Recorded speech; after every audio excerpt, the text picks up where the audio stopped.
permintaan dari Andre Taulani.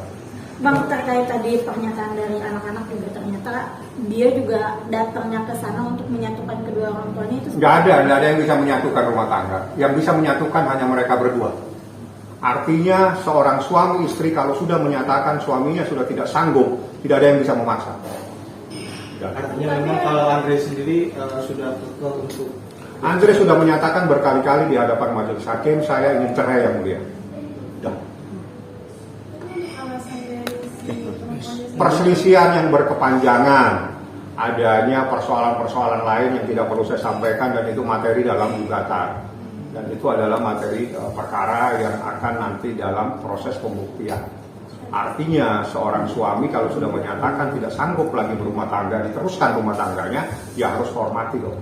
Jadi agenda sidang tadi apa aja, Bang? Nggak ada, agenda sidang tadi adalah pemeriksaan saksi terkait dengan kompetensi relatif. Sudah selesai, minggu depan tanggal 25 putusan selah. Apakah pengadilan agama Tiga Raksa berwenang atau tidak, kita tunggu pada tanggal 25 nanti. Nggak ada pihak-pihak di sini. Ini urusan orang sudah tidak cocok, rumah tangganya sudah tidak mungkin bisa dipersatukan. Terjadi perselisihan dan pertengkaran yang berkepanjangan. Yang apabila terus-menerus dipertahankan itu menjadikan penderitaan yang berkepanjangan terhadap kedua belah pihak seperti itu. Tapi obrolan soal harta gunung gini nggak ada, kita nggak ada urusan harta gunung gini karena ini gugatan cerai. Kita hanya membahas perceraian sebatas itu saja.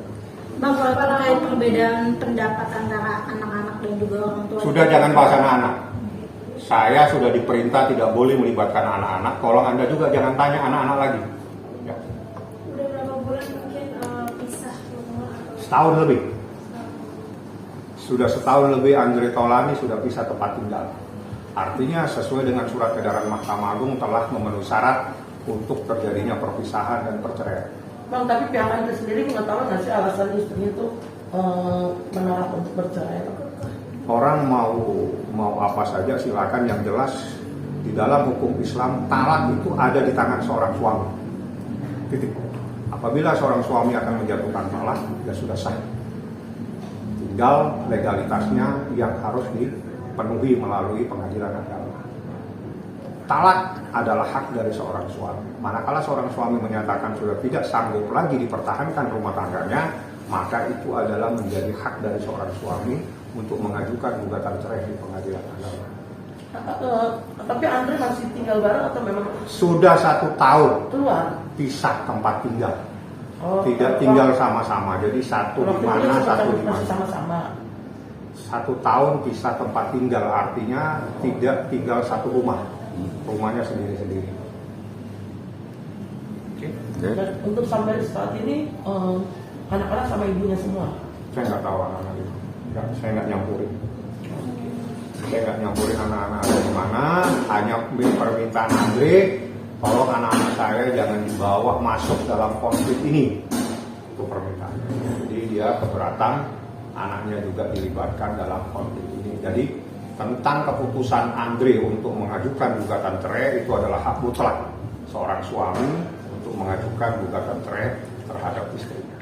Artinya setelah agenda putusan selah ini apa lagi, Bang? Kalau nanti agenda putusan selah Pengadilan Agama Tiga Raksa dinyatakan berwenang, maka perkara lanjut dengan pembuktian. Salah satunya nanti bukti-bukti tertulis, bukti-bukti saksi dan seterusnya. Saksi dari Andre sendiri siapa aja? Banyak nanti kita lihat aja lah pada setelah tanggal 25 saya baru bisa menyatakan saksi-saksi itu akan diajukan siapa saja. Yang jelas berkali-kali Andre dalam sidang menyatakan yang mulia, saya hanya satu, saya ingin cerai yang mulia. untuk agenda kedepannya mungkin Minggu depan tanggal 25 itu putusan selah. Bahasanya itu putusan selah. Putusan selah itu adalah putusan terkait dengan adanya kompetensi relatif. Kompetensi relatif itu berarti tentang kewenangan Pengadilan Agama Tiga Raksa. Apakah Pengadilan Agama Tiga Raksa berwenang atau tidak, kuncinya ada di tanggal 25 nanti diputuskan. Kalau Pengadilan Agama Tiga Raksa berwenang, materi perkara lanjut terus dengan bukti-bukti. Kalau Pengadilan Agama Tiga Raksa tidak berwenang, maka perkara ini harus di-close, nanti akan dipikirkan seperti apa selanjutnya. Bang An, itu terjadi udah 3 kali ditolak bang. Andre itu bang. Kagak ada yang ditolak-tolak. Sempet. Yang ada itu tidak diterima. Iya. Itu beda.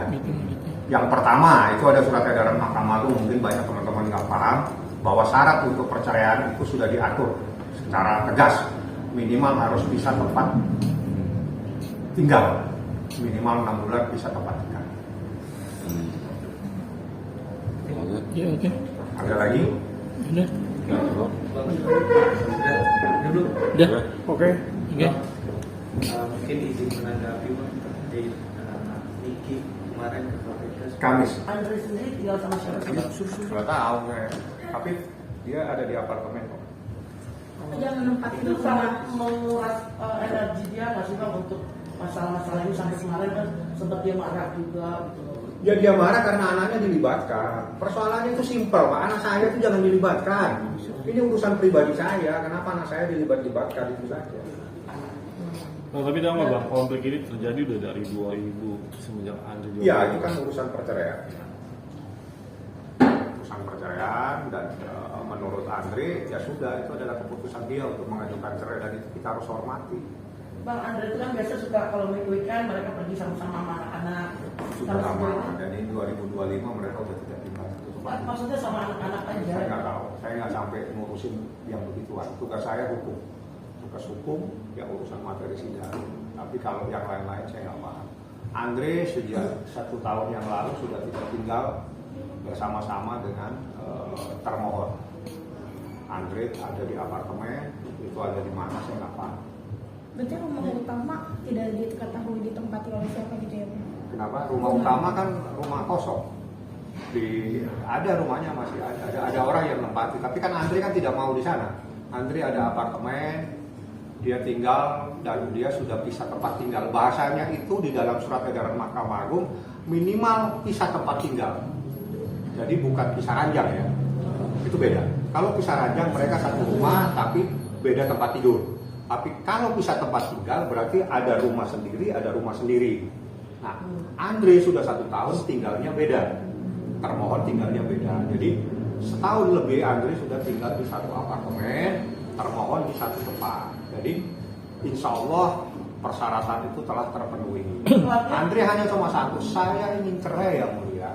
Itu aja yang dia. Jadi rumah induk ini artinya rumah utama ini tidak ada sama Di sekali. Tangerang Selatan rumah utama. Tidak ada sama sekali yang menempati. Ada, masih ada petugas. Maksudnya Dia sering di datang. antara kedua orang ini? Nggak ada. Mereka tidak tinggal di rumah itu. Dua-duanya tidak tinggal di rumah tersebut. Andre di apartemen, yang termohon tidak tahu ada di mana, saya tidak paham.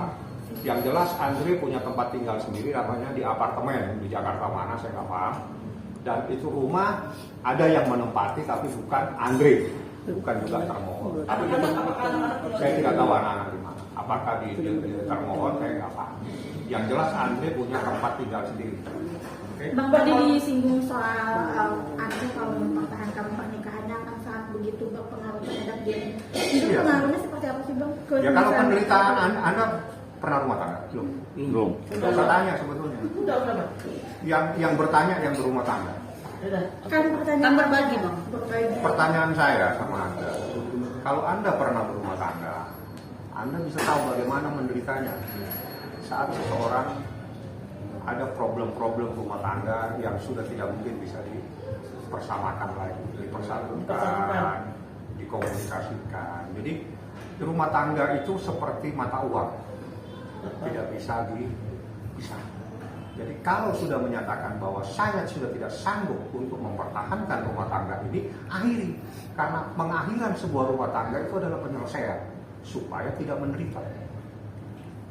Supaya tidak menderita. Karena kalau diteruskan, penderitaan yang berkepanjangan itu juga akan dosa seseorang. Jadi jangan dipertahankan, akan menyebabkan mudarat yang berkepanjangan. Jadi orang jangan menganiaya dirinya sendiri.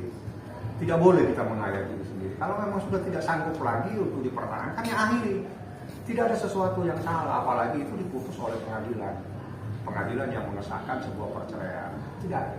Tapi Bang, kalau menanggapi hal ini, artinya kedua belah pihak tidak sama sekali tidak menempati rumah untuk mereka. Gitu. Itu seperti apa sih Bang? Ya, itu sesuai. Kalau seandainya orang itu memang punya rumah banyak, oke lah ya. Banyak rumahnya. Tidak. Rumahnya banyak, bukan satu. Banyak rumahnya. Ada di Batu, ada di mana-mana, Andre. Rumahnya banyak, Andre, itu bukan satu. Banyak rumahnya. Di Jakarta ada 4. Tangerang ada berapa, di Batu ada. Jadi kalau orang punya rumah banyak, ya jangan disalahkan. Itu masalah kalau rumah banyak. Kalau yang tidak punya rumah banyak itu seperti apa Bang Ati? Ya, kalau dia nggak punya rumah kan yang penting dia bisa tempat tinggal. Syaratnya itu Meski depan-depanan udah harus bisa tempat tinggal.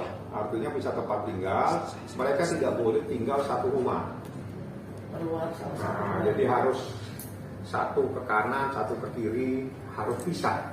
Namanya pisah tempat tinggal, bukan pisah ranjang ya. Kalau pisah ranjang itu mereka satu rumah tapi tidak tidur bersama-sama, dan itu tetap melanggar, tidak boleh diceraikan karena tidak memenuhi syarat. Berarti ini udah memenuhi syarat ya Bang ya? Sudah 1 tahun dia bisa. Oke Bang. Oke.